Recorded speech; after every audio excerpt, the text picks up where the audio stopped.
Everyone, मैं हूँ श्वेता। मेरा नाम है इंद्र और आप देख रहे हो श्वेता व्लॉग में आपका स्वागत है। Welcome to your channel. अभी हम खान सर का फनी वीडियो करने वाले हैं, लेकिन थोड़ा वीडियो का नाम थोड़ा ये है, कल्पना चावला की मौत कैसे हुई थी। आई थिंक से कुछ इन्फो देने वाले हैं इसमें। हाँ। सो आइए देखते हैं। और ये वीडियो एडिट किया है की टू सक्सेस चैनल ने। गाइस, अगर आपको इनका वीडियो पसंद आए तो इनके चैनल को जाकर सब्सक्राइब जरूर कीजिए। सो आइए देखते हैं वीडियो। इंजन लगाया जाता है क्रायोनिक, जो इंजन इतना स्पीड दे सके, लेकिन इंजन के बाद भी उस ससुरा का टेम्परेचर हो जाता है रगड़ के कारण 3000 डिग्री सेल्सियस। कल्पना चावला के साथ मामला हो गया गड़बड़। कल्पना चावला का जब रॉकेट ऊपर गया था तो रॉकेट जैसे लॉन्च किया था ना, तो उसी वक्त उसमें एक स्क्रैच आ गया। कैसे भी तो पृथ्वी के जाने वाले चीज को तो पार कर गया, लेकिन जब री एंट्री किया ना, री एंट्री के समय वो झेल नहीं पाया। अगर आपको पृथ्वी को छोड़कर जाना है, आप चाहते हैं कि पृथ्वी को छोड़कर चले जाए, तो पृथ्वी कहती कि बेशक आप हमें छोड़कर चले जाइए, लेकिन याद रखिएगा कि आपका स्पीड 1 सेकंड में 11.5 किलोमीटर। आप चलिए, हम आप पे मेहरबानी कर देते 11 लिखते हैं, यानी आपकी स्पीड कितनी होनी चाहिए? 1 सेकंड में 11 किलोमीटर। यानी ऐसे फेंक रहे हैं ना, 1 सेकंड में कितना चला जाना चाहिए? 11 किलोमीटर। तभी आप जा सकते हैं इसको छोड़ के, अदरवाइज में आप नहीं जा सकते। समझ में आ रहा है कि नहीं आ रहा है? सोचिए कितना खतरनाक है पृथ्वी को छोड़कर जाना। इसीलिए हवाएं, आंधी, तूफान, ये बादल जो हमारे पे वर्षा कराते हैं, ये हमारे वफादार नहीं है। ये कब का हमें दगा देकर चले जाते हैं। ये पृथ्वी का गुरुत्वाकर्षण है जो मजबूर करके रखा है इन हवाओं को, इन आंधियों को, इन बरसात, ये बादल, ये आसमान, सबको, कि तुम्हें मजबूरी में हमारा साथ देना है। इसलिए याद रखिएगा कि दुनिया में अगर डर खत्म तो रिश्ता खत्म, भय बिना प्रीत कहाँ। और मिजाज में कुछ सख्ती भी जरूरी है, वरना लोग पी जाते हैं अगर समंदर खारा न होता। अगर गुरुत्वाकर्षण न होता तो ये ऑक्सीजन, नाइट्रोजन सब भाग जाते हैं सब यहाँ से दूसरे गोला पे। ये खींच के रखा है हमारे लिए। और ऐसा नहीं है कि अगर आप दूसरे ग्रह पे ईंटा चलाइएगा तो पृथ्वी पे घुस जाएगा। ईंटा के लिए भी यही नियम है कि हमें छोड़कर जाने वाले भी 1 सेकंड में 11 किलोमीटर की स्पीड प्राप्त करके दिखाएं, और हमारे अंदर आने वाले भी इतने ही स्पीड को दिखाएं, वरना बर्बाद हो जाओगे, नहीं आने देंगे। अगर मान लीजिए जाने के लिए चल गए और उधर से कहेंगे दूर तरीका ढलान पे से, कैसे पहाड़ पे से आदमी उतरता है ढलान पे से, तो कहता है इंजन बंद कर दो ना, आराम से चलते हैं, डगरना ही ना है, डगरना। तो ना डगरौना नियम काम नहीं करेगा। आते वक्त में भी इतना ही स्पीड होनी चाहिए। तो ये स्पीड को देने के लिए 2 चीजें आती हैं। पलायन वेग को देने के लिए इंजन में आता है, एक आता है जिसे कहते हैं क्रायोनिक इंजन। ये क्रायोनिक इंजन जो होता है, ये बहुत ही माइनस टेम्परेचर पे, -200 डिग्री सेल्सियस पर काम करता है क्रायोनिक इंजन। ये क्रायोनिक इंजन कहाँ लगाए जाते हैं? तो रॉकेट्स में लगाए जाते हैं। रॉकेट उसे कहते हैं जो वो वापस लौट कर नहीं आता है, सैटेलाइट को छोड़ देता है।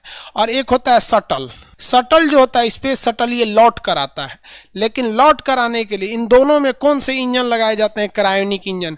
क्रायोनिक इंजन -250 डिग्री सेल्सियस पर काम करता है। इतना तगड़ा होता है क्रायोनिक इंजन। ससुरा कल्पना कीजिए कि आपके गांव से कोई दूसरा शहर है 11 किलोमीटर। ऑनलाइन वालों को तो पता नहीं चलता रहता कहाँ कहाँ है। बात समझिए। आप सोच सकते हैं कि आपसे 11 किलोमीटर दूरी पर कौन सा शहर है, और सोचिए आपकी गाड़ी की स्पीड इतनी होनी चाहिए कि 1 सेकंड में वहां पहुंच जाए। कितनी भयानक स्पीड होनी चाहिए पृथ्वी को छोड़ने के लिए? पलायन वेग समझ में आ रहा है कि नहीं आ रहा है? 11.2 किलोमीटर प्रति सेकंड रहना चाहिए, और आने के लिए भी इतना। इसमें सबसे बड़ी बाधा क्या आती है पता आपको? सबसे बड़ी बाधा आती है हवाओं का घर्षण। आप ट्रेन में या मोटरसाइकिल में या बहुत तेज गति से चलने वाली वाहन में आप केवल अपना मुंडिया बाहर निकालिएगा, इतना तेज हवाओं का रगड़ आएगा, इतना तेज आएगा कि आपका मुड़िया ससुरा लगेगा उधिया जाएगा। इसीलिए जब कोई चीज 1 सेकंड में 11 किलोमीटर जाती है, तापमान इसका हो जाता है 3000 डिग्री सेल्सियस। इसलिए इसको बचना जरूरी होता है। इसके लिए इसके बाहर एक लेप लगाई जाती है जिसका नाम होता है कार्बन फाइबर, और होता है टाइटेनियम। कार्बन फाइबर या टाइटेनियम की एक परत चढ़ा दी जाती है। इंजन लगाया जाता है क्रायोनिक, जो इंजन इतना स्पीड दे सके, लेकिन इंजन के बाद भी उस ससुरा का टेम्परेचर हो जाता है रगड़ के कारण 3000 डिग्री सेल्सियस। इसको रोकने के लिए उसके बाहर कार्बन फाइबर और टाइटेनियम की एक परत लगा दी जाती है। ये परत उस घर्षण से उत्पन्न होने वाले टेम्परेचर को अंदर आने नहीं देता है, इसलिए अंदर का इंजन, अंदर के इंस्ट्रूमेंट्स, अंदर बैठे शटल में, रॉकेट में तो आदमी नहीं बैठता, आदमी बैठेगा शटल में क्योंकि रॉकेट वापस से नहीं आता, बैठा के छोड़ दीजिएगा ऊपर रह जाएगा, तो अंदर बैठे रॉकेट या शटल की चीज़ सुरक्षित रहते हैं। कल्पना चावला के साथ मामला हो गया गड़बड़। कल्पना चावला का जब रॉकेट ऊपर गया था तो रॉकेट जैसे लॉन्च किया था ना, तो उसी वक्त उसमें एक स्क्रैच आ गया था, लड़ गया था, उसका एक पार्ट टूट के नीचे गिरा और लड़ गया, स्क्रैच आ गया था। तो जो कल्पना चावला का जो शटल था, स्पेस शटल अपोलो मिशन, उसका जो बाहर का कार्बन फाइबर या टाइटेनियम था वो हल्का स्क्रैच आ गया। तो स्क्रैच आने से उसमें दरार पड़ गया, वो कैसे भी तो पृथ्वी के जाने वाले चीज को तो पार कर गया। लेकिन जब री एंट्री किया ना, तो री एंट्री के समय वो झेल नहीं पाया। मान लीजिए कहीं कहीं कट गया तो झेल ले, 2 दिन बाद थोड़े ना झेला पाता। वापस आते समय वो हल्का सा एरिया कटा था, बहुत ज़्यादा नहीं, इतना एरिया कटा हुआ था, लेकिन उसी एरिया का टेम्परेचर 3000 डिग्री हो गया, बाकी सही रहा था, वो एरिया गल गया और गलने के बाद वहीं से क्या हो गया, ब्लास्ट कर गया और कल्पना चावला के शरीर के चीथड़े उड़ के चले हैं। यहाँ पर जाने में थोड़ी सी गलती की गई थी, 1.5 महीना लगा था इसकी जाँच करने के लिए। बाद में जब वीडियो रिकॉर्डिंग आया तब सामने आया था कि जैसे जा रहा था तो इसका एक पार्ट नीचे, मतलब होता है ना वहाँ पे स्क्रैच आते हैं। ये हो गया आपका पलायन वेग।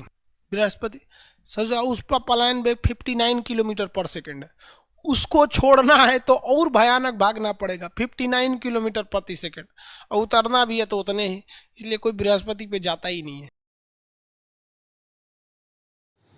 बहुत अच्छा इन्फॉर्मेटिव वीडियो, बहुत अच्छा। इनफैक्ट क्रायोनिक इंजन 11, हम लोग बोल रहे हैं इनके वीडियो कभी भी देखो ना, हमें भी नॉलेज मिलती है। मेरे तो दिमाग में बढ़ गया कि अभी तुम्हारे दिमाग में बैठा है, मतलब पढ़ाने का तरीका ना बहुत अच्छा है। जिस तरह वो बोलते हैं क्या कार्बन फाइबर और टाइटेनियम लगता है उसमें 11.2 किलोमीटर पर सेकेंड और इंजन में होना चाहिए। क्रायोनिक इंजन का टेम्परेचर रहता है -250 डिग्री सेल्सियस, लेकिन जब वो चलता है वो जाता है 3000 डिग्री सेल्सियस के ऊपर चले जाता है। वाह, मतलब देखना इनके, मतलब इनके वीडियो कभी भी देखेंगे ना हम को नॉलेज नहीं मिलेगा। सो गाइस, ये हमने पहली बार देखा है, मतलब ये वीडियो तो दिमाग में बैठ गया। It was very nice, very like वो पहली बार चीजें ऐसा ना आ गया दिमाग में, अभी कभी भी पूछ लो निकलेगा नहीं दिमाग से, ऐसा चीज है। उनका समझाने का तरीका, बोलने का तरीका बहुत अभी इनके और वीडियोस देखेंगे और नहीं, बहुत देखेंगे, बहुत कुछ सीखना है हमें। ऐसा लग रहा है हमने तो पढ़ाई ही नहीं किया, ऐसा फीलिंग आ रहा है। बट आजकल की जनरेशन गाइस, आप लोग देख सकते हो यार, बहुत अमेजिंग बना है। सो गाइस, हमारे वीडियो को लाइक कीजिए, subscribe, share, comment, click on the bell icon. Bye bye. Tell me pretty lies, look me in the face, tell me that you love me, even if it's fake.